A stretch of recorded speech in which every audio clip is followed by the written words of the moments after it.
والمرسلين أما بعد فأعوذ بالله من الشيطان الرجيم بسم الله الرحمن الرحيم الصلاة والسلام عليك يا رسول الله وعلى آلك وأصحابك يا حبيب الله الصلاة والسلام عليك يا نبي الله وعلى آلك وأصحابك يا نور الله.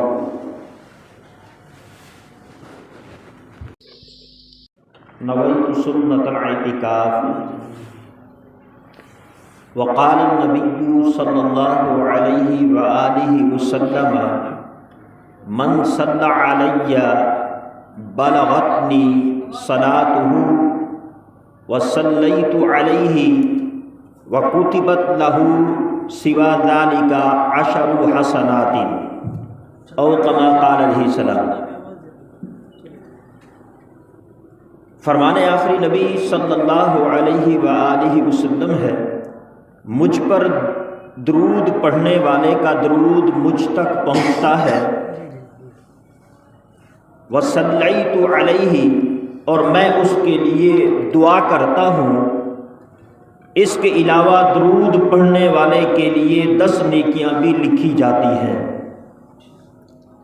ہے کرم ہی کرم کہ سنتے ہیں آپ خوش ہو کے بار بار درود پاک پڑھنے کے بہت سارے فضائل ہیں، مگر اس فضیلت کی بات ہی نرالی ہے. جو بندہ دروشی پڑھتا ہے، رسول رحمت شفیع امت صلی اللہ علیہ وآلہ وسلم اس کے لیے دعا فرماتے ہیں. واہ سبحان اللہ! جانتے ہیں اس دعا کی برکات کیا ہیں؟ دعائے مصطفیٰ کی برکت سے نصیب چمک جاتے ہیں، آفتیں بلائیں ٹلتی ہیں، مشکلات حل ہوتی ہیں، بگڑی بنتی ہے، دنیا و آخرت سنور جاتی ہے. ہاں دعائے مصطفیٰ ہی تو ہے جس کی برکت سے چاند 2 ٹکڑے ہو جاتا ہے، ڈوبا ہوا سورج پلٹ آتا ہے. اس دعا کی برکت سے مردے زندہ ہو جاتے ہیں، دلوں کے اندھے ہدایت پا جاتے ہیں. اور سبحان اللہ، دعائے مصطفیٰ کی کیا شان ہے. رب کریم ارشاد فرماتا ہے وَصَلِّ عَلَيْهِمْ إِنَّ صَلَاتَكَ سَكَنٌ لَّهُمْ، اور اے حبیب ان کے حق میں دعائے خیر کرو، بے شک تمہاری دعا ان کے دلوں کا چین ہے. جس دل کا سکون، جس کو بھی دل کا سکون چاہیے، جو اپنی بگڑی بنانا چاہتا ہے، دنیا و آخرت کا طلبگار ہے، بہت آسان کام ہے. درود پاک پڑھا کیجئے. ہم دنیا کے کسی بھی کونے میں بیٹھ کر درود پاک پڑھیں، ہمارا درود بارگاہ رسالت میں پہنچتا ہے. اور حضور اکرم صلی اللہ علیہ وسلم نے فرمایا جو مجھ پر درود پڑھتا ہے صلیت علیہ، میں اس کے لیے دعا کرتا ہوں. اس جواب سلام کے صدقے تا قیامت ہوں بے شمار سلام، میری بگڑی بنانے والے پر بھیج اے کردگار سلام. اس پناہ گنہگاراں پر یہ سلام اور کروڑ بار سلام. صلو علی الحبیب صلی اللہ تعالی علی محمد صلی اللہ تعالی علیہ وآلہ وسلم. اللہ تبارک و تعالی قرآن مجید فرقان حمید پہلا پارہ سورۃ بقرہ کی آیت نمبر 34 میں ارشاد فرماتا ہے وَإِذْ قُلْنَا لِلْمَلَائِكَةِ اسْجُدُوا لِآدَمَ فَسَجَدُوا إِلَّا إِبْلِيسَ أَبَى وَاسْتَكْبَرَ وَكَانَ مِنَ الْكَافِرِينَ. اور یاد کرو جب ہم نے فرشتوں کو حکم دیا کہ آدم کو سجدہ کرو، تو ابلیس کے علاوہ سب نے سجدہ کیا، اس نے انکار کیا اور تکبر کیا اور کافر ہو گیا. ہم نے پہلا پارہ سورۃ بقرہ کی آیت نمبر 34 سننے کی سعادت حاصل کی.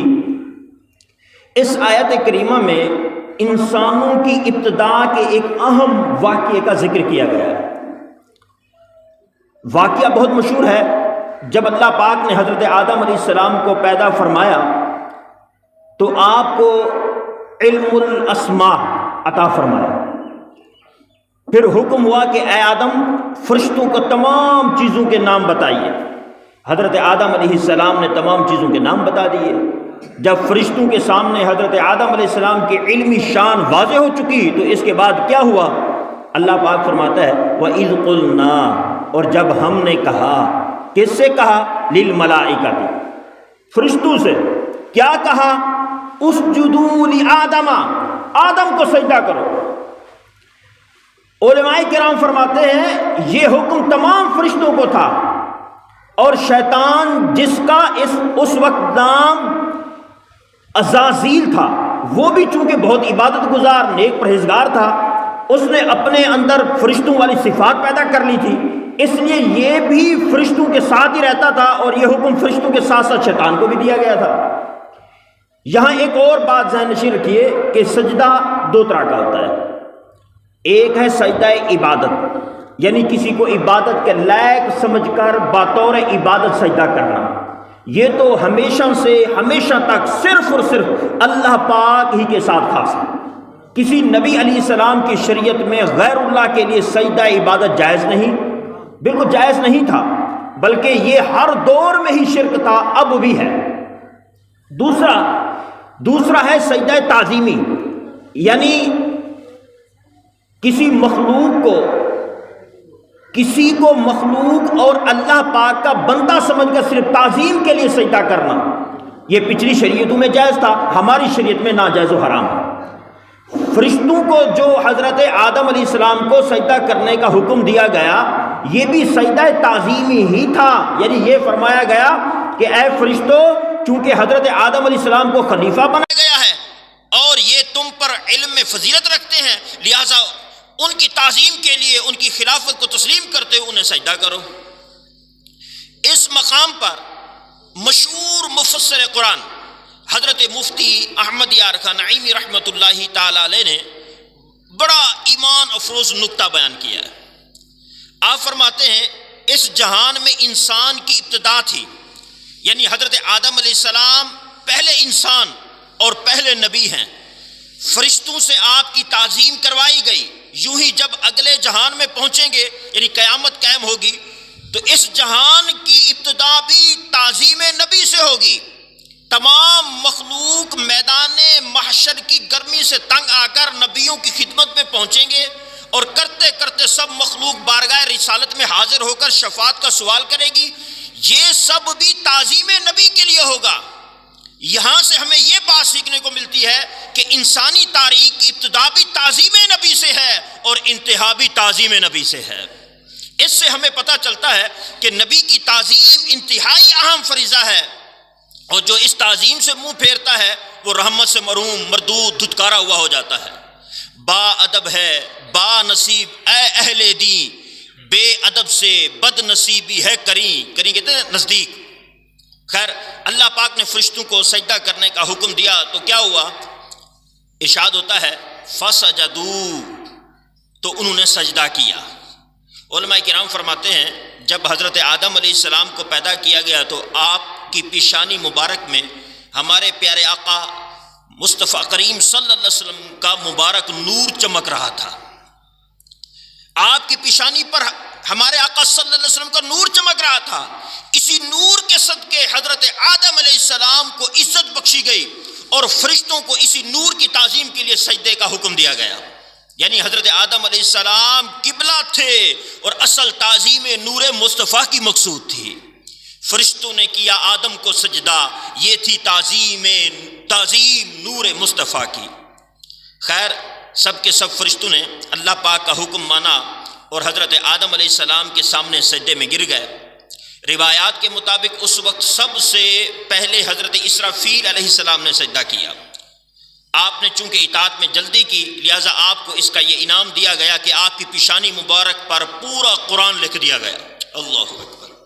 پیارے اسلام بھائیو، اس میں ہمارے لیے سبق ہے کہ ہمیں بھی اطاعت میں جلدی کرنی چاہیے۔ یہ ذہن میں رکھیے جلد بازی نقصان دہ ہے۔ حدیث پاک میں اسے شیطانی کام قرار دیا گیا ہے، لیکن نیکی کے کام میں کبھی دیر نہیں لگانی چاہیے۔ اگر ہمارے دل میں نیکی کا خیال آ گیا ہے تو اب دیر نہ لگائیں، جلد از جلد نیکی کر گزریں، اللہ پاک کی اطاعت کرنے کا ثواب اپنی جگہ، اس اطاعت میں ذوق و شوق دکھانے، جلدی کرنے کی اپنی ہی برکتیں ہیں۔ منقول ہے کہ ایک مرتبہ حضرت ابو بکر صدیق رضی اللہ تعالی عنہ غسل خانے میں تھے، آپ کے اپنے کپڑے صدقہ کرنے کا خیال آیا۔ اپنے کپڑے صدقہ کرنے کا جب خیال آیا تو فوراً پردے کا اہتمام کر کے باہر تشریف لائے اور کپڑے صدقہ کر دیے، پھر واپس اندر چلے گئے۔ جب فارغ ہو کر تشریف لائے تو کسی نے عرض کیا کپڑے خیرات کرنے کی ایسی بھی جلدی کیا تھی؟ فرمایا مجھے خوف ہوا کہ شیطان میرے ارادے کو تبدیل نہ کر دے۔ اللہ اکبر۔ ہمیں بھی اطاعت میں جلدی کرنی چاہیے، اللہ پاک ہمیں عمل کی توفیق عطا فرمائے۔ اللہ پاک ارشاد فرماتا ہے الا ابلیس ابا واستکبر وکان من الکافرین، مگر ابلیس اس نے انکار کیا اور تکبر کیا اور ہو گیا کافروں سے۔ یعنی سب کے سب فرشتوں نے حضرت آدم علیہ السلام کو سجدہ کیا، مگر ایک بدبخت تھا جو فرشتہ نہیں بلکہ جن تھا، فرشتوں کے ساتھ رہتا تھا۔ کون؟ ابلیس۔ اس نے انکار کیا، حضرت آدم علیہ السلام کے مقابلے میں تکبر کیا، کافروں میں سے ہو گیا۔ حضرت کعب الاحبار رضی اللہ تعالیٰ عنہ آپ کا بیان ہے، فرماتے ہیں کہ ابلیس 40,000 سال تک جنت کا خزانچی رہا، 80,000 سال تک فرشتوں کا ساتھی رہا، 20,000 سال تک فرشتوں کو واعظ سناتا رہا، 30,000 سال تک مقربین کا سردار رہا، 1,000 سال تک روح نجین کی سرداری کے منصب پر رہا، 14,000 سال تک عرش کا طواف کرتا رہا۔ پہلے آسمان میں اس کا نام عابد، دوسرے آسمان میں زاہد، تیسرے آسمان میں عارف، چوتھے آسمان میں ولی، پانچویں آسمان میں تقی، چھٹے آسمان میں خازن، ساتویں آسمان میں عزازیل تھا اس کا نام۔ پھر اس بدبخت نے تکبر کیا، حضرت آدم علیہ السلام کی توہین کی اور اللہ پاک کی نافرمانی کر کے ابلیس ہو گیا۔ اللہ اکبر۔ پیارے اسلام بھائیو، غور فرمائیے، ہزاروں سال کی عبادت ایک طرف اور نبی کی توہین والا گناہ ایک طرف، اس ایک نافرمانی نے شیطان کی ساری عبادت کو ضائع کر دیا اور یہ ہمیشہ ہمیشہ کے لیے مردود ہو گیا۔ پیارے اسلام بھائیو، اس ایک نافرمانی سے شیطان کا جو نقصان ہوا وہ تو ہو ہی چکا، مزید اس بدبخت کا انجام کتنا دردناک ہوگا۔ آئیے سنیے، حضرت کعب الاحبار رضی اللہ تعالیٰ عنہ جو کہ بلند رتبہ تابعی بزرگ ہیں، آپ کو حافظ الکتابین یعنی قرآن اور تورات دونوں آسمانی کتابوں کا عالم کہا جاتا ہے۔ آپ فرماتے ہیں جب دنیا اپنے اختتام پر ہوگی، سور پھونکے جانے کے بالکل قریب ہوگا، اس وقت لوگ بازاروں میں ہوں گے، کچھ آپس میں باتیں کر رہے ہوں گے، کچھ آپس میں جھگڑ رہے ہوں گے، کچھ خریداری میں مصروف ہوں گے کہ اچانک زوردار دھماکے جیسی آواز آئے گی، اسے سن کر آدھے لوگ بے ہوش ہو کر گر جائیں گے، پھر 3 دن تک انہیں ہوش نہیں آئے گا، باقی آدھے لوگوں کی عقل جواب دے جائے گی اور وہ پاگل ہو کر رہ جائیں گے۔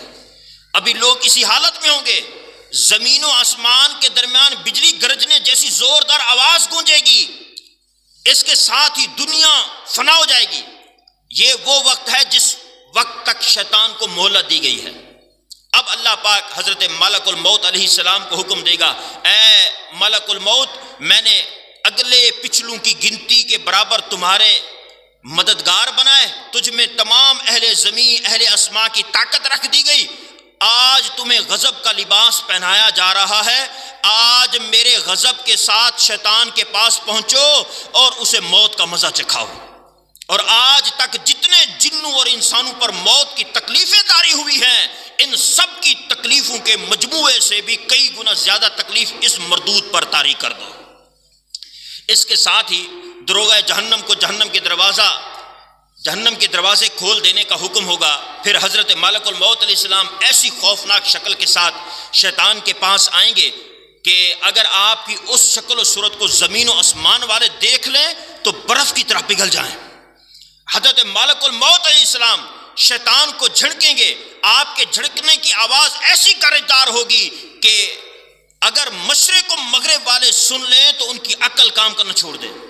یہ ہیبت ناک منظر دیکھ کر شیطان بھاگے گا۔ حضرت ملک الموت علیہ السلام فرمائیں گے، اے خبیث رک جا، تو نے آج تک جتنوں کو گمراہ کر کے جہنم تک پہنچایا ہے، آج تمہیں ان سب کی تکلیف کے برابر تکلیف میں مبتلا کیا جائے گا۔ تو نے کتنی لمبی زندگی پائی، کتنوں کو گمراہ کیا، کتنوں کو جہنم میں پہنچایا، وہ سب جہنم میں تیرا انتظار کر رہے ہیں، تیری مہلت ختم ہوئی، اب بھاگ، کہاں تک بھاگے گا؟ اس وقت شیطان مردود کو بھاگنے کی کوئی جگہ نہیں مل رہی ہوگی، یہ پاگلوں کی طرح کبھی مشرق کی طرف، کبھی مغرب کی طرف، کبھی سمندر میں غوطہ لگا کر، مگر جہاں بھی پہنچے گا حضرت مالک الموت علیہ السلام اسے سامنے ہی ملیں گے۔ اسی طرح بھاگتے دوڑتے حضرت آدم علیہ السلام کے مزار پر پہنچے گا اور کہے گا، اے آدم، تمہاری وجہ سے ہی میں مردود ہوا، کاش تم پیدا ہی نہ ہوئے ہوتے۔ اللہ کی پناہ، کیسا خبیث ہے، ایسی حالت میں بھی اپنے گناہ کا الزام دوسروں پر ڈال رہا ہوگا۔ خیر، اب یہ بھاگتا دوڑتا اس جگہ آئے گا جہاں پہلی بار مردود ہو کر زمین پر اترا تھا، جہاں پہلی مرتبہ مردود ہو کر زمین پر اترا تھا۔ یہاں زمین آگ کی طرح دہک رہی ہوگی، جہنمیوں کو ہانکنے والے فرشتے اسے گھیر لیں گے اور اسے کانٹے دار زنجیروں میں جکڑ دیا جائے گا۔ اب جب تک اللہ پاک چاہے گا یہ نزا کے درد اور تکلیف میں مبتلا رہے گا، یعنی روح نکلنے کا جو معاملہ ہوتا ہے اس وقت جو تکلیف ہوتی ہے اسی تکلیف کے اندر یہ مبتلا رہے گا۔ پھر حضرت آدم و حوا علیہ السلام کو اٹھا کر کہا جائے گا، اے آدم، اے حوا، یہ ہے تمہارا دشمن، دیکھ لو کیسے عذاب میں گرفتار ہے۔ جب وہ اس بدبخت مردود کو حالت نزا میں تڑپتے تکلیف کے سبب لوٹ پھوٹ ہوتے دیکھیں گے تو کہیں گے، ربنا قد اتممت علینا نعمتا، اے ہمارے رب، ہمارے دشمن کو ایسی سزا دے کر تو نے ہم پر اپنی نعمت تمام کر دی۔ آخر شیطان مردود تڑپ تڑپ کر موت کے گھاٹ اتر جائے گا۔ پیارے اسلام بھائیو، غور فرمائیے، شیطان مردود کی کیسی مٹی ہوگی، کیسی ہولناک سزاؤں میں مبتلا ہوگا۔ یہ تو ابھی صرف نزا کی کیفیت کا بیان ہے، روز قیامت جہنم میں اس مردود کو جو سزا ہوگی اس کا بیان کون کر سکتا ہے؟ جانتے ہیں اس مردود کو یہ سزا کیوں ملے گی، اس کا ایسا بھیانک انجام کیوں ہوگا؟ اس لیے کہ اس بدبخت نے اللہ پاک کے نبی حضرت آدم علیہ السلام کی گستاخی کی، نبی کے مقابلے میں تکبر کیا، اللہ پاک کا نافرمان ہوا، اللہ پاک کے حکم کے سامنے اس مردود نے اپنی عقل دوڑائی، جس کے سبب ذلت و رسوائی اس کا مقدر ہوئی۔ آدم کو شرف ایسا ملا، آدمی اشرف خلق ہوا، ان کو خلیفہ حق نے کیا، تاج کرامت سر پہ رکھا، لا الہ الا آمنا برسول اللہ۔ واسطہ یہ اس نور کا تھا، حضرت انسان قبلہ بنا، سارے فرشتوں نے سجدہ کیا، پیش صفی اللہ کیا، لا الہ الا اللہ آمنا برسول اللہ۔ پاک گروہ مقدس کا ایک علامہ معلم تھا، قوم جن سے تھا، پیدا تھا اسے غرہ و عبادت کا، لا الہ الا اللہ آمنا برسول اللہ۔ جب سجدے کا حکم ہوا سب نے کیا، اس نے نہ کیا، اور متکبر نے یہ بکا، یہ مٹی میں انگارا، لا الہ الا اللہ آمنا برسول اللہ۔ اس کو آب گل سوجھا، منکر ہو کر شیطان بنا، جن کے سبب وہ حکم ہوا اس نے وہ نور نہیں دیکھا، لا الہ الا اللہ آمنا برسول اللہ۔ اس کی تھوڑی سی وضاحت بھی کر دیتا ہوں۔ اللہ پاک نے حضرت آدم علیہ السلام کو بلند مقام عطا فرمایا، آپ اور آپ کی اولاد کو اشرف المخلوقات یعنی ساری مخلوق میں زیادہ عزت والا بنایا، آپ کو اپنا خلیفہ کیا، ساری عنایات اس نور مصطفیٰ کے صدقے تھی جو اللہ پاک نے حضرت آدم علیہ السلام کی پیشانی میں رکھا تھا۔ اسی نور کی برکت تھی کہ حضرت آدم علیہ السلام کو تمام فرشتوں نے سجدہ کیا۔ فرشتوں کی اس پاک جماعت میں شیطان بھی تھا، اسے اپنی عبادت پر غرور تھا۔ جب حضرت آدم علیہ السلام کو سجدے کا حکم ہوا تو سب فرشتوں نے سجدہ کیا، شیطان نے نہ کیا۔ اس بدبخت نے تکبر کیا، بولا کہ میں آگ سے بنا ہوا ہوں، آدم کو مٹی سے بنایا گیا ہے۔ یہ بدبخت شیطان عقل کا اندھا تھا، اسے یہ تو نظر آیا کہ حضرت آدم علیہ السلام کا جسم پاک مٹی سے بنایا گیا ہے، مگر یہ دکھائی نہ دیا کہ ان کی پیشانی میں نور مصطفیٰ روشن ہے۔ اللہ پاک ہمیں غرور و تکبر سے محفوظ فرمائے، ہمیشہ نیک لوگوں کا، نبیوں ولیوں کا باادب رکھے۔ صلو علی الحبیب صلی اللہ تعالی علی محمد صلی اللہ تعالی علیہ وآلہ وسلم۔ پیارے اسلام بھائیو، اب یہاں ایک بات بنیادی سا سوال ہے کہ جو شاید ہمارے ذہنوں میں بھی اٹھتا ہوگا، شیطان آخر کیوں مردود ہو گیا، کیوں نافرمانی میں پڑ گیا؟ اس کا جواب یہ ہے کہ اسے اس کے نفس نے دھوکے میں ڈالا۔ یہ بدبخت 3 باطنی بیماریوں کا شکار تھا۔ حسد، اس کی پہلی باطنی بیماری ہے حسد، یعنی اللہ پاک کی تقسیم پر راضی نہ ہونا، کسی کے پاس نعمت دے کر جلنا، اس سے وہ نعمت چھن جانے کی تمنا کرنا۔ شیطان بدبخت کو اس بات پر حسد تھا کہ آخر آدم علیہ السلام کو ہی کیوں خلیفہ بنایا جا رہا ہے، اس کا یہی حسد اسے لے ڈوبا اور یہ بدبخت نافرمانی کر کے مردود ہو گیا۔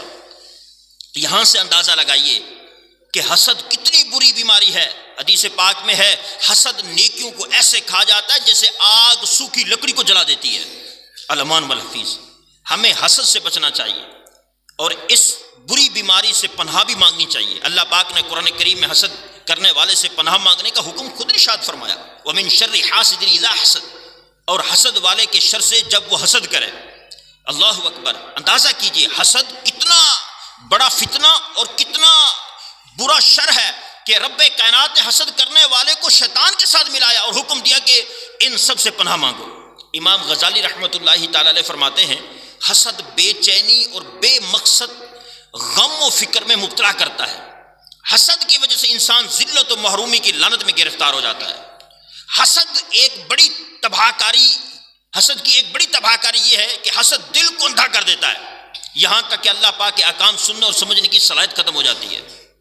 حضرت علامہ عبد الوہاب شعرانی رحمۃ اللہ تعالی علیہ کہ جسے اللہ پاک نے تجھ پر برتری دی ہے اس سے حسد کرنے سے پرہیز کر، ورنہ تجھے اللہ پاک اس طرح مسخ کر دے گا، یعنی تمہاری فطرت کو یوں بگاڑ دیا جائے گا جس طرح اس نے ابلیس کو فرشتوں والی صورت سے صورت شیطانی میں مسخ کر دیا تھا، یعنی تبدیل کر دیا تھا۔ اللہ پاک کے پیارے حبیب طبیبوں کے طبیب صلی اللہ علیہ وسلم کا فرمان ہے تم میں پچھلی امتوں کی بیماری حسد اور بغض سرایت کر گئی، یہ مونڈ دینے والی ہے۔ میں نہیں کہتا کہ بال مونڈتی ہے، لیکن یہ دین کو مونڈ دیتی ہے حسد۔ مفسر قرآن، مشہور مفسر قرآن مفتی احمد یار خان نعیمی رحمۃ اللہ تعالی علیہ اس حدیث پاک کے تحت فرماتے ہیں اس طرح کے دین و ایمان کو جڑ سے ختم کر دیتی ہے۔ کبھی انسان بغض و حسد میں اسلام ہی چھوڑ دیتا ہے۔ شیطان بھی انہی 2 بیماریوں کا مرا ہوا ہے۔ حضرت فضیل بن عیاض رحمۃ اللہ تعالی علیہ اپنے ایک شاگرد کے نزاع کے وقت تشریف لائے اور اس کے پاس بیٹھ کر سورۃ یاسین شریف پڑھنے لگے، تو اس شاگرد نے کہا سورۃ یاسین پڑھنا بند کر دو۔ پھر آپ رحمۃ اللہ تعالی نے اسے کلمہ شریف کی تلقین فرمائی۔ وہ بولا میں ہرگز کلمہ نہیں پڑھوں گا، میں اس سے بیزار ہوں، استغفر اللہ۔ پھر بس انہی الفاظ پر اس کی موت واقع ہو گئی۔ حضرت فضیل رحمۃ اللہ تعالی کو اپنے شاگرد کے برے خاتمے کا سخت صدمہ ہوا، 40 روز تک اپنے گھر میں بیٹھے روتے رہے۔ 40 دن کے بعد آپ رحمۃ اللہ تعالی نے خواب میں دیکھا کہ فرشتے اس شاگرد کو جہنم میں گھسیٹ رہے ہیں۔ آپ رحمۃ اللہ تعالی نے فرمایا کس سبب سے تیری معرفت چھین لی گئی؟ اس نے جواب دیا 3 عیبوں کے سبب۔ ایک چغلی کہ میں اپنے ساتھیوں کو کچھ بتاتا تھا، آپ کو کچھ اور۔ دوسرا حسد کہ میں اپنے ساتھیوں سے حسد کرتا تھا۔ تیسرا شراب نوشی کہ ایک بیماری سے شفا پانے کی غرض سے طبیب کے مشورے پر ہر سال شراب کا 1 گلاس پیتا تھا، وہ بھی طبیب ڈاکٹر کے مشورے پر، وہ بھی بیماری سے علاج کے لیے پیتا تھا، لیکن ایمان چھین لیا گیا۔ مجھے دے دے ایمان پر استقامت پے سید محتشم یا الہی، خدایا برے خاتمے سے بچانا، پڑھوں کلمہ جب نکلے دم یا الہی۔ پیارے اسلام بھائیو، اللہ رب العالمین کی بارگاہ میں توبہ کرتے رہنا چاہیے، ان بیماریوں سے اپنے آپ کو بچاتے رہنا چاہیے۔ اس کے بارے میں معلومات ہوں گی تب بندہ اس بیماری سے بچ سکتا ہے۔ حسد کے بارے میں معلومات لینے کے لیے مکتبۃ المدینہ سے اس طرح کے حسد کے نام پر ایک رسالہ بھی ملتا ہے، اس کو پڑھ لیں گے تو کافی ساری چیزیں آپ کو اس حوالے سے، اس سے بچنے کے حوالے سے مل جائیں گی۔ اللہ رب العالمین ہمیں حسد جیسی آفت سے بچائے، تکبر سے بچائے۔ اللہ تبارک و تعالی ہم سب کو بے ادبی سے محفوظ فرمائے۔ وما علینا الا البلاغ المبین۔